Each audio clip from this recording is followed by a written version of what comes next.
Hi there, Zamin for No2. These are my thoughts and spoilers of The Boys Season 4, Episode 6, Dirty Business. Another fantastic episode of The Boys. This time round, they're infiltrating Tech Knight's party for elites.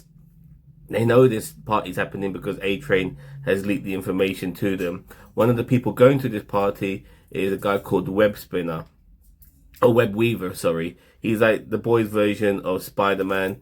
He is a junkie and he doesn't give a shit about this party as long as he gets some drugs, and he's willing to even give up his costume for that party.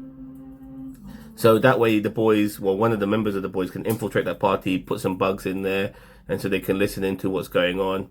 And then when I say everyone's at that party, I do mean everyone. Homelander's there, Victoria Newman's there, you know, pretty much all the seven are there, barring the Deep and Black Noir, who have a really cool moment regarding who they are as people. With tangent here, by the way, regarding Black Noir, we see him with his mask off. He can actually fly apparently, but we haven't seen him fly. He did mention that he's not really a violent person, even though I do believe we did see him kill some of those MAGA guys in the first episode of this season. Regardless, he's trying to find his place. I think because he's an actor overall, he's trying to find his place in the Seven as this new version of Black Noir, even though nobody else knows outside the Seven that he is a different Black Noir. Apparently Black Noir like Saki, this guy doesn't. Yeah, some interesting moments, and him and Deep have a deep conversation, and the Deep reminds him that, look, the way people tolerate me and actually respect me, because they do make fun of me, is when I'm violent, when I break somebody's nose, push their nose back into the back of their skull and kill that person. Everyone else respects me because of violence. Because Deep is like, you know, he's a bit of a fucking idiot, but he is a dangerous person as well, and he puts people in their place with violence, like he did with Ashley the other day, which was pretty cool. So that was his chat with Black Noir. Going back to this party held by Tech Knight at his mansion, all the fucking 1%ers of the 1%ers are there. The Seven is there. Victoria Newman is there. And Huey goes in as Web Weaver, wearing his outfit. And because Web Weaver is a junkie, his stench is all over this outfit. Now, if you remember Tech Knight, he can smell people's reactions. He can read people's reactions. He can see people's reactions. He can, you know, if this guy played poker for a living, he'll probably be the greatest poker player of all time. Although the tells he can pick up on people. So with Huey having his own smell masked by the stench of Web Weaver over his suit, and having his face and most of his mannerisms to a degree covered by this suit, hopefully Tech Knight won't figure him out. He does at one point read his heart rate at one point later on in the episode, but he just puts that down to Web Weaver being excited over some kinky shit, which happens later on.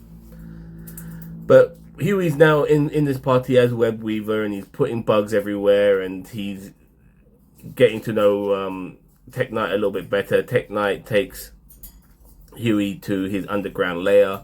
Tech Knight himself is a bit like Batman, so to speak, with a mix of maybe a bit of Tony Stark, as well as obviously the Bruce Wayne.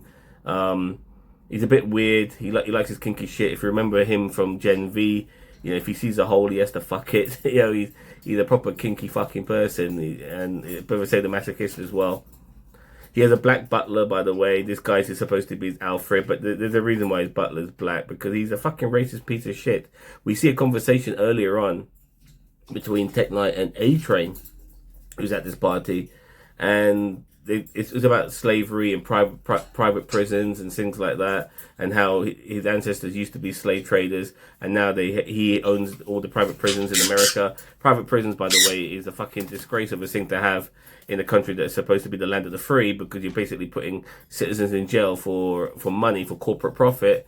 And yeah, this is something that was kind of brought up regarding the whole political side of what the boys is on about when it comes to some of the stupidity of what America is at times. It's like this. And yeah, there was a good back and forth between A-Train and Tech Knight. But going back to Tech Knight's lair, we see one of his old sidekicks there. He looks like the red version of the Gimp. He's all strapped up and everything. Yeah, you are getting Pulp Fiction vibes from that scene with the Gimp as well. Huey's still completely wearing the Web Weaver outfit. and Tech Knight not aware that he's not Web Weaver, has to do some kinky shit for Tech Knight, because Tech Knight obviously is into kinky shit. One of these things is to basically put his pants down and sit on a cake, and for Tech Knight to jerk off to that whilst being strangled.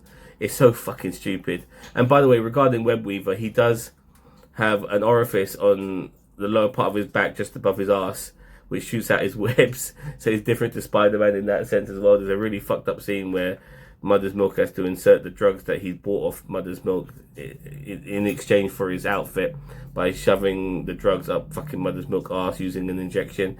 Yeah, that was a crazy scene as well. Because the lair is underground, the boys can't listen into what Huey's doing, so Annie starts to get a bit worried, and she goes to rescue him. She takes Kimiko as well as Mother's Milk too. By the way, there's no Frenchie. We don't see him in this episode, as we know he gave himself up last week, and Butcher is doing his own thing regarding Victoria Newman's husband and making a virus. I'll get to that a little bit later too. But yeah, they rescue Huey from being seriously tortured by Tech Knight once Tech Knight realizes that Web Weaver is not the original Web Weaver, but is Huey. And at one point, Tech Knight is about to put some orifices inside fucking Huey so he can fuck those holes in him. But the boys do end up saving him, and they try to torture Tech Knight, but they want some information out of him. But the torture's not working because Tech Knight's a masochist. So they realize the only way to torture someone like Tech Knight is to take away his wealth. So they go on his computer and they start distributing all his money to liberal left-wing causes, really pissing off Tech Knight. You know, sending 100 million to Black Lives Matter and stuff like that. It was absolutely fantastic. His sidekick also helps him out once he escapes from his bond as well. And then the butler, the Alfred butler, ends up killing Tech Knight because he sees him as an ungrateful bastard and a terrible person, and he never liked him, even though the butler helped bring up Tech Knight since he was a kid. It was, yeah, absolutely crazy. But they do escape the mansion, you know, without the Seven seeing them. Without the Seven seeing them, and yeah, that's their bit done for the episode. Going on to Butcher, he is obviously trying to get this virus made, which will kill Homelander. But the doctor tells him, listen, if I make a virus that's capable of killing Homelander, it will be so strong and so potent that it will be airborne, and it will kill all the superheroes all over the world. So that means people like Kimiko and Annie and even Ryan will be killed by this virus. Now Joe Kessler is with Butcher, and he's liking all of this. He goes, yeah, this is great. We should do this. But the image of Butcher's wife, who tells him all the time not to do these bad things, is also telling him, look, don't do this, don't do this. Eventually Joe Kessler talks to Butcher's, wife, the image of his wife, which Butcher's obviously hallucinating, and tells his image to shut up. And then you realize that Joe Kessler is also an hallucination from Butcher, not just his wife, but Joe Kessler as well. They are the good and bad side of Butcher, his wife being the good and Joe Kessler being the bad. His wife telling him not to do all these terrible things because you're going to harm a lot of innocent people. There are good soups out there, whilst Joe Kessler wants them all fucking dead because he thinks of them as an abomination. These are both sides of Butcher. And there's the fucking doctor with his leg cut off, seeing Butcher talking to himself, but obviously Butcher's talking to himself, but as he sees it in a Fight Club manner. It was just fucking crazy and a great fucking twist. It's just a great episode overall, and it puts Butcher in a dilemma of what to do next. Also, we see some heroics from A-Train, who saves Mother's Milk after he has some sort of mental breakdown after he assumes that he killed Sister Sage, and he saves him by taking him to a hospital, and some kids see A-Train saving a person for real this time. And when A-Train experiences that feeling of doing the right thing as a real hero, it did something to him. We'll see how that pans out. Regarding Sister Sage, she did get shot in the head, but as we know, she lobotomizes herself all the fucking time. But usually she's able to pull the fucking thing out of her head and let her brain start to expand again. This time around, there's a bullet still in her fucking head, and she's acting a bit weird, a bit silly even. And Homelander's trying to figure all of this out. Yeah, it was a bit weird. We'll see how that pans out for Sister Sage next week. And Firecracker, she loves fucking Homelander so much that she knows that Homelander loves fucking milk, and she creates lactose inside her body so she can give Homelander milk, because Homelander at one point was wondering if Firecracker was the leak, because they know that that the guy that they killed last week, the Bill O'Reilly guy, wasn't the actual leak.